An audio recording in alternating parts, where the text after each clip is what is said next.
German armored vehicles, the famous Panzers, are among the most famous and influential military machines ever built, renowned for their German engineering. Vehicles such as the Tiger I, SDKFC 234, and the modern Leopard 2 have become icons of armored warfare and remain some of the most recognizable armored vehicles in history. But where did it all begin? Some people might point to Germany's early armored vehicle experiments during the First World War, with vehicles such as the A7V tank and the Erhard EV4 armored car, but none of these were actually the beginning. The true origins of German armored vehicles don't lie in the trenches of the First World War. They began years earlier when one little-known armored automobile quietly marked the start of Germany's armored history. So that raises the question, what was the real first German armored vehicle?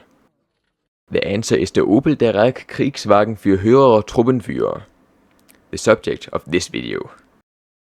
This video will focus solely on the vehicle's technical specifications. Its development and operational history will be covered in a separate video.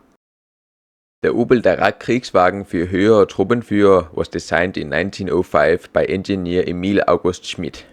It was built on an Opel-Darracq automobile chassis, more specifically the 3540 PS Luxus double phaeton, produced by Opel under license from the French manufacturer Darracq. Now we will take a closer look at the design of the Opel-Darracq Kriegswagen für höhere Truppenführer, Germany's first armored vehicle. The Opel-Darracq used a standard 4x2 wheel configuration with 2 steering wheels at the front and 2 driven wheels at the rear.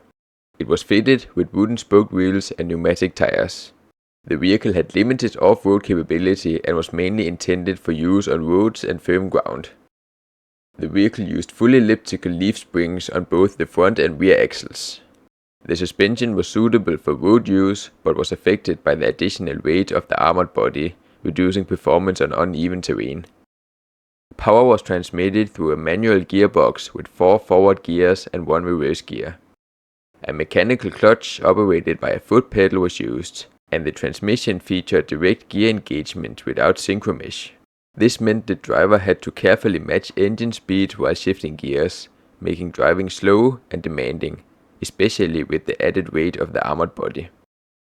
The vehicle was powered by a 4-cylinder Opel 3540 PS petrol engine, producing 40 horsepower, 29.8 kilowatts at 1500 rpm, with a displacement of 6.8 liters. The engine was water-cooled and equipped with a beehive cooler and fan. Fuel was carried in an internal tank mounted to the chassis. The tank is estimated to have held around 40 liters of petrol. The armor was provided by Krupp and consisted of hardened steel plates riveted directly onto the chassis frame. The 6mm thick armor was designed to protect against rifle ammunition and shell fragments.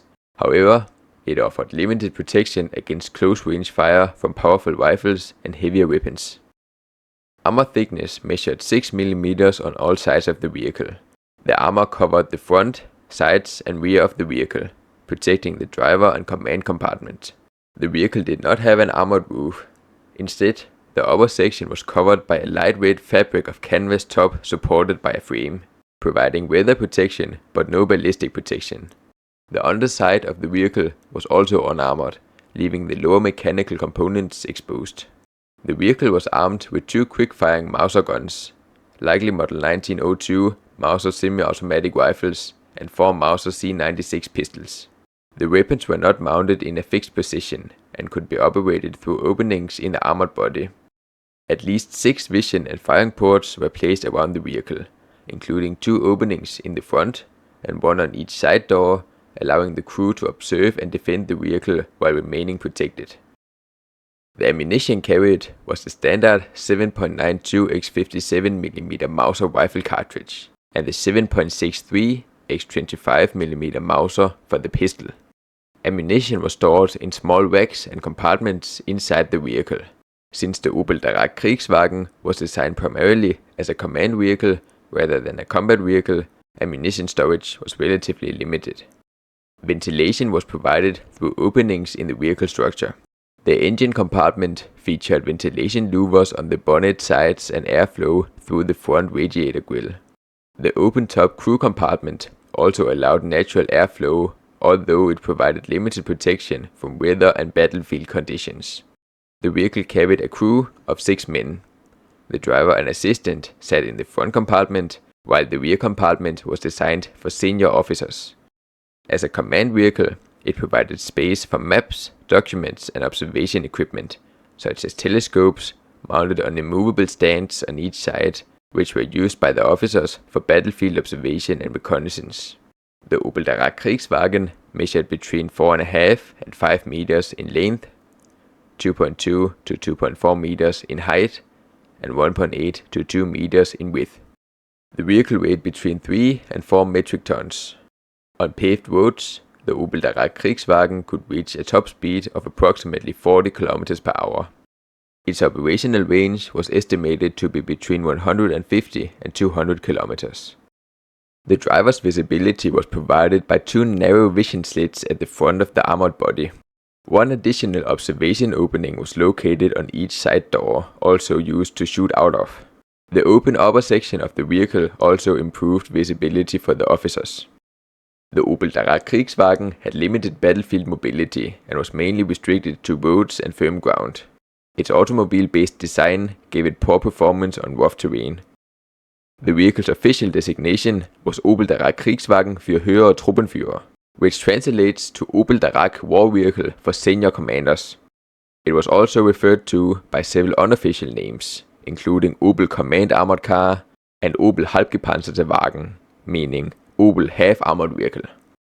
The Opel-Darracq Kriegswagen relied on traditional methods of communication, with officers using maps, written orders, messengers, and visual signals such as flags and lamps. Since radio equipment was not yet available, it depended on existing military communication networks.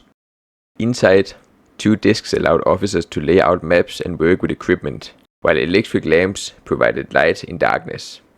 The vehicle also carried map cases, provision cases, a chronometer, a compass, and 2 sword sheets, making it a mobile command vehicle for senior officers. The Opel-Darracq Kriegswagen für höhere Truppenführer was produced in 1905. Production numbers remained extremely limited, with only 1 vehicle completed for testing. Now to the companies involved in the design. Development and production of the engine was Adam Opel in Rüsselsheim.